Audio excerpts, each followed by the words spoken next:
The warning signal. The crystalline towers of Celestis Prime gleamed under the light of three suns. Mining supervisor Crix adjusted his environmental suit and checked the readings on his scanner. The Vorthak Empire had been extracting rare minerals from this system for over a century, and everything ran like clockwork. His four arms moved efficiently across the control panel while his compound eyes monitored multiple screens simultaneously. The Vorthak were an ancient species, having achieved faster-than-light travel when most civilizations were still discovering fire. They prided themselves on order, efficiency, and their vast commercial empire that spanned 17 star systems. Crix had worked at this mining station for 40 cycles, and nothing exciting ever happened here. That was about to change. A junior technician named Zelth rushed into the control room, his blue scales flickering with anxiety. The color-changing ability of the Vorthak made them terrible at hiding emotions, which was why they preferred honest business dealings over military confrontations. Supervisor Crix noticed immediately that something was wrong. "Sir, we're detecting an unusual transmission from Sector 7, Zelth reported, his voice carrying the distinctive harmonics of worry that Vorthak voices produced when stressed. "It appears to be a distress signal, but the frequency and encoding are unlike anything in our databases." Crix moved to the communication console with practiced grace. His species had evolved on a low-gravity world, making them tall and graceful but physically weaker than many other species. This had pushed them toward technology and diplomacy rather than warfare. He examined the signal carefully, his training in xenocommunications helping him parse the strange patterns. The message was broken and filled with static, but certain words came through clearly. They were in Galactic Standard, the common language used for trade, but spoken with an accent Crix had never heard before. The words that made it through the interference sent a chill through his entire nervous system. "Warning. Earth battlecruiser. Incoming. Protect civilians. Stay clear." Crix had heard of Earth. Every species had heard the stories by now. Humans had only joined the galactic community 30 standard cycles ago, but their reputation had spread like wildfire through the trading posts and space stations. They were young, aggressive, and utterly unpredictable. Some called them protectors, others called them monsters. The one thing everyone agreed on was that you did not want to be on the wrong side of a human warship. Before Crix could respond to the message, proximity alarms began screaming throughout the mining facility. Ships were dropping out of hyperspace directly above the colony, but these were not human vessels.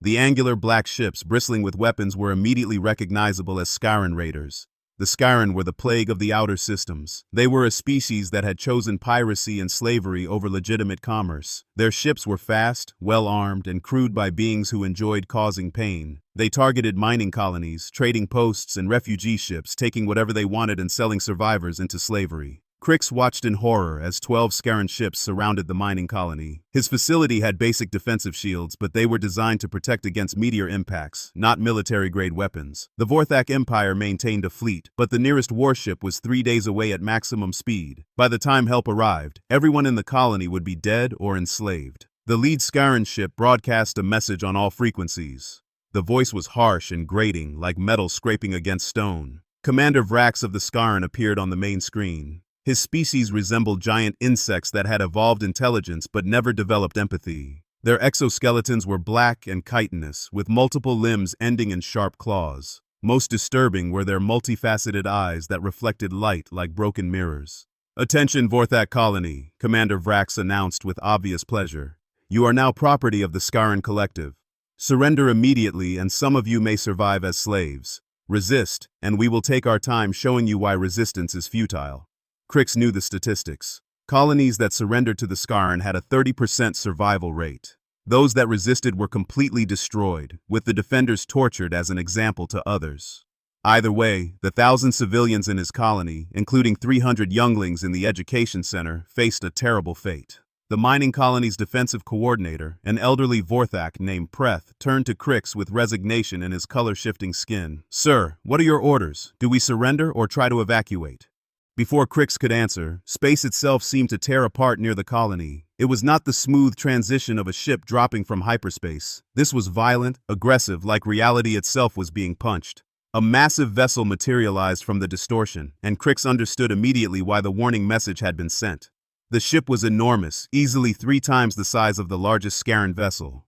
But size was not what made it terrifying. The human battlecruiser looked like it had been built by beings who understood war on a fundamental level. Every surface was either armor or weapons. Gun turrets covered the hull like spines on a predator. Missile pods clustered at strategic points. The ship was painted black with red warning stripes, and emblazoned on its side were the words, EDS Iron Resolve, and an image of Earth, a blue and green sphere that looked deceptively peaceful. The Scaran ships immediately changed formation, turning to face this new threat. Commander Vrax's image on the screen showed genuine surprise, something the arrogant raider rarely displayed. Even the Scaran had heard of human warships, though most believed the stories were exaggerated. A new voice came over the communication system. It was calm, controlled, and spoke Galactic Standard with that same strange accent from the warning message. The voice carried no emotion, which somehow made it more frightening than any threat or boast. "This is Captain Marcus Thompson of the Earth Defense Ship Iron Resolve. You are attacking civilians in violation of Galactic Convention 77 Alpha. You have 30 seconds to power down your weapons and withdraw from this system."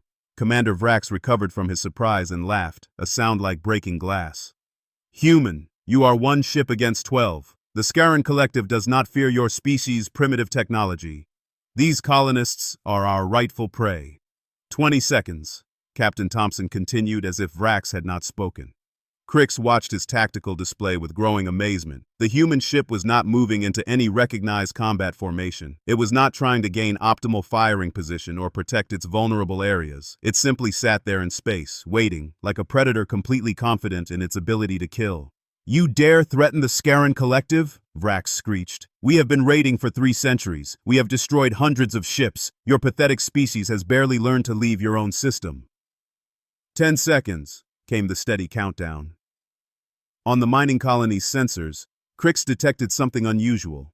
The human ship's power output was increasing dramatically. Energy readings that should have been impossible for a ship that size were climbing steadily. Whatever weapons the humans had developed, they were about to be demonstrated. "All Scaran ships attack the human vessel," Commander Vrax ordered. "Show them what happens when they interfere with our hunts." 5 seconds, Captain Thompson said. The 12 Scaran ships moved into attack formation with the precision of experienced raiders. They had overwhelming numerical superiority and centuries of combat experience. By every calculation Crix could run, the human ship should have been attempting to retreat or at least taking evasive action. 4. Instead, the Iron Resolve remained perfectly still. 3. Weapon systems on all Scaran ships went to full power. 2. The human ship's energy signature spiked beyond anything Crix's sensors could properly measure. 1. For a moment, nothing happened. The Scaran ships held their position, weapons locked onto the human vessel. The Iron Resolve sat motionless in space. The entire colony held its breath. "Time's up," Captain Thompson said. What happened next would be remembered throughout the galaxy as the moment everything changed. The moment when humanity announced to the universe that a new apex predator had arrived, and it had chosen to be a protector rather than a conqueror. The demonstration. The first Scaran ship fired its main plasma cannon at the Iron Resolve. The green energy beam lanced through space with enough power to punch through most ships' shields and armor. It struck the human vessel squarely on the port side, and then something impossible happened. The energy beam simply disappeared, absorbed into the ship's hull like water into a sponge. Commander Vrax's compound eyes widened in shock. No known shielding technology could simply absorb energy weapons. Shields deflected or dissipated attacks, they did not consume them. But before he could process this information, the Iron Resolve responded. The human ship did not fire traditional weapons. Instead, panels along its hull opened to reveal devices that looked like tuning forks made of crystal and metal. They began to vibrate, creating a sound that somehow traveled through the vacuum of space. It was not heard but felt, a resonance that made every being in the system uncomfortable. The lead Scaran ship, Commander Vrax's flagship, began to shake. At first it was barely noticeable, but within seconds the vibration intensified. Bolts started popping from hull plates. Screens cracked. Then with a sound like a million windows breaking at once, the entire ship shattered into fragments no larger than a closed fist. Crix stared at his sensors in disbelief. He had never seen a weapon that could destroy a ship by shaking it apart. The Vorthak prided themselves on understanding technology, but this was beyond anything in their databases. The humans had weaponized harmonics, turning the very structure of enemy ships against them. The remaining 11 Scaran vessels opened fire simultaneously, filling space with plasma beams, missiles, and kinetic projectiles. The Iron Resolve's response was unlike any combat doctrine Crix had studied. Instead of staying at range and trading fire, the human ship accelerated directly into the enemy formation. The acceleration should have killed every human aboard. No inertial dampeners could compensate for that kind of gravitational force. But the iron resolve moved like gravity was merely a suggestion rather than a law. It smashed through the Scarran formation, using its reinforced hull as a battering ram. Two Scarran ships tried to evade but were not fast enough. The iron resolve caught them with what looked like harpoons made of pure energy, dragging them along as it accelerated. The stress tore both ships apart, leaving trails of debris in the human vessel's wake. Captain Thompson's voice came over the communications again, still perfectly calm. "This is your final warning. Surrender or be destroyed." The remaining Scarran ships regrouped, their captains clearly rattled by the loss of 4 vessels in less than a minute. They tried to coordinate their attack, focusing all their fire on a single point of the iron resolve's hull. Surely, they reasoned, concentrated fire would overwhelm whatever defensive systems the humans had developed. They were wrong. The iron resolve's armor was not normal metal. As Crix watched his sensors, he realized the hull was actually composed of billions of tiny machines, each one capable of redistributing energy and repairing damage in real time. The concentrated Scarran attack was not just absorbed, it was converted into power for the human ship's weapons. Panels on the iron resolve opened to reveal weapons that looked deceptively simple. They appeared to be nothing more than metal rods. But when they fired, Crix understood their terrible purpose. The rods were accelerated to a significant fraction of light speed, turning them into kinetic weapons of unimaginable power. 3 more Scarran ships simply ceased to exist, transformed into expanding clouds of superheated gas by the impact. The survivors tried to retreat, engaging their hyperdrives to escape. But the iron resolve had one more surprise. The human ship released a pulse of energy that washed over the entire system. It did no damage to ships or stations, but every hyperdrive in range simply stopped working. The Scarran were trapped, unable to flee, forced to face the consequences of their actions. The 5 remaining raiders gathered together, perhaps hoping that unity would give them strength. They continued firing, but their attacks were increasingly desperate and uncoordinated. The iron resolve moved among them like a shark among minnows, not rushing, taking its time. One Scarran ship tried to ram the human vessel in a suicide attack. The iron resolve's response was to deploy what looked like a net made of energy. The net wrapped around the attacking ship, then contracted, crushing it into a ball of metal no bigger than a shuttle. Another raider attempted to surrender, powering down its weapons and transmitting a distress signal. But it was too late. Captain Thompson had given them 30 seconds to surrender. They had chosen to fight instead. Now they would face the consequences of that choice. The iron resolve extended what could only be described as energy tentacles from its hull. They reached out and grasped the surrendering ship, then simply pulled it apart, peeling away hull plates like the shell of a crustacean. The crew's escape pods were ignored, allowed to drift in space as a reminder of human mercy and human ruthlessness. The final 3 Scarran ships made one last coordinated attack. They split up, attacking from 3 different angles simultaneously. It was a classic raider tactic that had worked against hundreds of victims. Against the iron resolve, it was useless. The human ship did something that should have been impossible. It split into 3 sections, each one independently powered and armed. The 3 parts of the iron resolve engaged the 3 Scarran ships simultaneously, destroying each one with a different weapon system. One was vaporized by what appeared to be antimatter. Another was turned inside out by some kind of spatial distortion. The third was infected by nanomachines that consumed it from within, turning the entire ship into dust in seconds. Then, as quickly as they had separated, the 3 sections of the iron resolve merged back into a single ship. The entire battle had lasted less than 5 minutes. 12 Scarran raiders, the terror of the outer systems, had been completely annihilated by a single human vessel. Captain Thompson's image appeared on every screen in the system. He was not what Crix had expected. The human appeared to be middle-aged by his species standards, with gray hair and a weathered face. His eyes were brown and looked tired, like someone who had seen too much violence but understood it was necessary. He wore a simple blue uniform with no decorations or rank insignia beyond his captain's bars. "This is Captain Marcus Thompson. The threat to this colony has been eliminated. We are beginning search and rescue operations for any survivors in the debris field. Any ship or station that requires medical assistance, please transmit on emergency frequency 7. Crix found himself responding before he could think about it. "Captain Thompson, this is Mining Supervisor Crix of the Vorthak Empire. We thank you for your intervention. May I ask why you helped us? We have no alliance with Earth." The human captain's expression softened slightly. "Supervisor Crix, we helped because you needed help. That's what humans do. We've learned from our own history that those with strength have a responsibility to protect those without it." "But the Scarran have been raiding for centuries," Crix said. "The Galactic Council has tried to stop them, but..." The Galactic Council sends strongly worded letters, Captain Thompson interrupted. Earth sends warships. We find our method more effective. A shuttle launched from the Iron Resolve, heading toward the mining colony. Crix realized the humans intended to land and provide direct assistance. This was unprecedented. Most species would have left after the battle, their work done, but humans, it seemed, understood that protection meant more than just destroying threats. The New Guardian. The human shuttle landed in the colony's main docking bay with surprising gentleness for a military craft. Crix stood with a small delegation of colony leaders, unsure what to expect. The stories about humans were contradictory. Some said they were primitive brutes who solved everything with violence. Others claimed they were technological wizards who had cracked secrets of the universe that older species had missed. The shuttle's ramp lowered, and out walked a small group of humans. They wore the same blue uniforms as their captain and carried equipment that Crix did not recognize. Leading them was a woman who introduced herself as Commander Lisa Park, the Iron Resolve's executive officer. She was smaller than Crix had expected, barely reaching the middle of his tall frame. But there was something about the way she moved, efficient and purposeful, that suggested she was far more dangerous than her size indicated. Her black hair was tied back in a practical style, and her dark eyes quickly scanned the docking bay, cataloging everything she saw.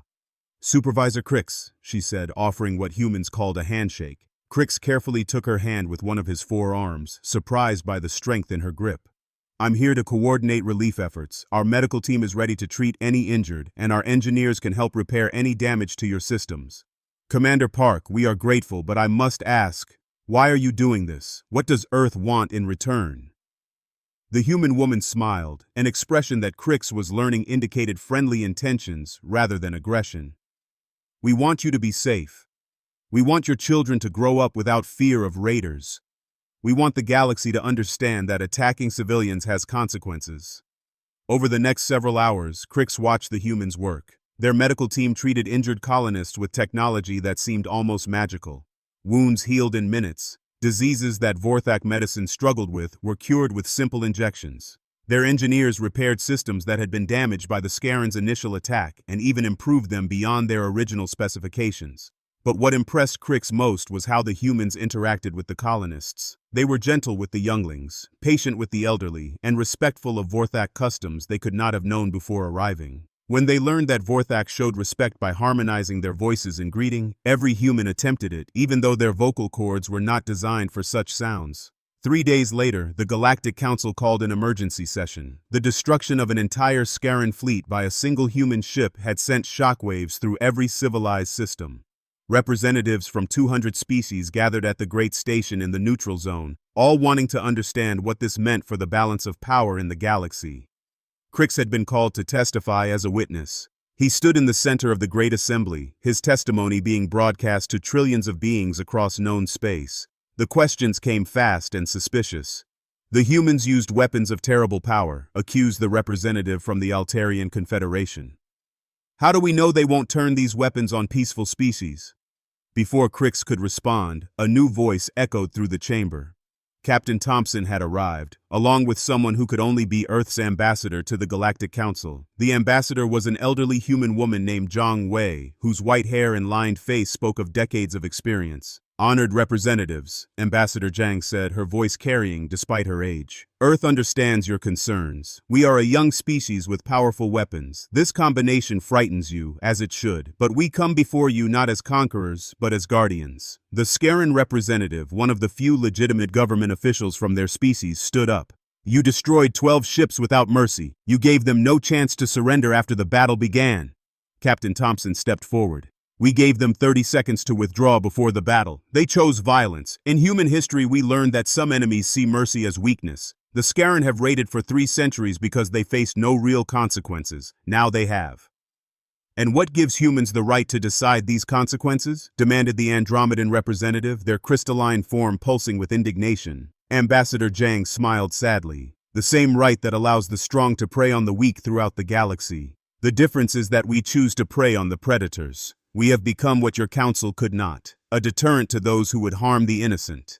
The assembly erupted in debate. Some species were terrified of human military power. Others were relieved that someone was finally standing up to pirates and raiders. The discussion continued for hours with no resolution in sight. Finally, the High Mediator of the Council, an ancient being from the First Federation, called for silence. "Ambassador Zhang, what does Earth propose?" The human ambassador stood straight despite her age. "We propose the Terran Protection Accord. Any colony, ship, or station that requests Earth's protection will receive it. In return, they agree to peaceful coexistence and fair trade. We will not conquer or control. We will simply protect. And if a species refuses this protection," the High Mediator asked, "then we respect their choice and leave them alone unless they attack those under our protection." The Vorthak representative stood. "The Empire formally requests Earth's protection for all our colonies and trade routes." Within minutes, dozens of other species made the same request. The smaller civilizations, the ones who had lived in fear of raiders and pirates for generations, saw an opportunity for safety. The major powers were more hesitant, but even they could see the writing on the wall. 6 months after the incident at Celestis Prime, the galaxy had transformed. Ships flying Earth's blue and gold flag traveled the trade routes without fear. Pirates had learned to recognize the symbol and avoid it at all costs. The few who had tried to test Earth's resolve had met the same fate as Commander Vrax's fleet. Crix had been promoted to Colonial Administrator and now worked closely with the Human Liaison Office. He had learned much about humans in that time. They were indeed a young species, having achieved spaceflight only centuries ago while some civilizations had been traveling the stars for millennia. But their rapid advancement came from a unique trait. They learned from everyone. Humans studied Vorthak mining techniques and improved them. They examined Altarian medical technology and enhanced it. They took the best from every species they met and combined it with their own innovations. But more importantly, they learned from their own history. Commander Park had explained it to him once. "We spent thousands of years killing each other on Earth. Wars over resources, religion, ideology, or just because someone looked different. We nearly destroyed ourselves multiple times. But eventually, we learned. We learned that diversity makes us stronger. We learned that protecting the weak benefits everyone. We learned that the true measure of strength is not in conquest, but in protection." The former Scaran raiders had not disappeared entirely. Some had tried to establish new hunting grounds in unexplored space, but wherever they went, they found human patrol ships waiting. Earth had established a network of monitor stations throughout the galaxy, each one capable of detecting distress signals and dispatching help within hours. But humans had not just brought military protection. They had brought something more valuable: hope. Colonies that had lived in fear for generations now had children playing outside without guard drones. Trade routes that had been abandoned due to piracy were reopening. Scientists and explorers were venturing into regions previously considered too dangerous. The Galactic Council's latest report showed that violent crime had dropped by 90% in protected space. Trade had increased by 400%. 7 new species had achieved spaceflight and joined the galactic community, knowing they would be protected during their vulnerable early years. But perhaps the most significant change was in how species viewed each other. The human example of protecting those who could not protect themselves had inspired others. The Altarians had begun sharing their medical technology freely. The Vorthak had started funding schools on developing worlds. Even the rigid Andromedans had begun opening their borders to refugees. Captain Thompson had rotated back to Earth, but before leaving, he had visited Crix one last time. "You asked me once why we do this," the human had said. "The answer is simple. We've learned that the universe is a dangerous place. We can either make it more dangerous or make it safer. We choose safer." "But the cost," Crix had replied. "Your ships, your soldiers, the resources you spend on protection." Thompson had smiled. "The cost of protection is always less than the cost of oppression. Every pirate we stop, every colony we save makes the galaxy a little bit better, and that makes it worthwhile." A year after the incident, Crix stood again on the observation deck, but this time he was not alone. A human child, part of a cultural exchange program, stood beside him, watching the ships come and go. The child, no more than 10 Earth years old, looked up at him with curious eyes. "Mr. Crix, why are some of the ships afraid of the human flag?" Crix considered how to explain it to someone so young. "They are not afraid of the flag, little one. They are afraid of what it represents." "What does it represent?" "It represents the idea that actions have consequences, that those who harm others will be stopped, that the strong have a duty to protect the weak." The child thought about this. "But that's not scary. That's good." Crix's skin shifted to the warm gold of amusement. "You're right. For good people, it's not scary at all. It's hope." As they watched, the Iron Resolve dropped out of hyperspace, returning from another patrol. Its hull showed signs of recent combat, but it flew proudly. Another successful protection mission completed. The great ship sent a simple message to all ships in the system. Safe travels. And for the first time in centuries, in this corner of the galaxy at least, they were.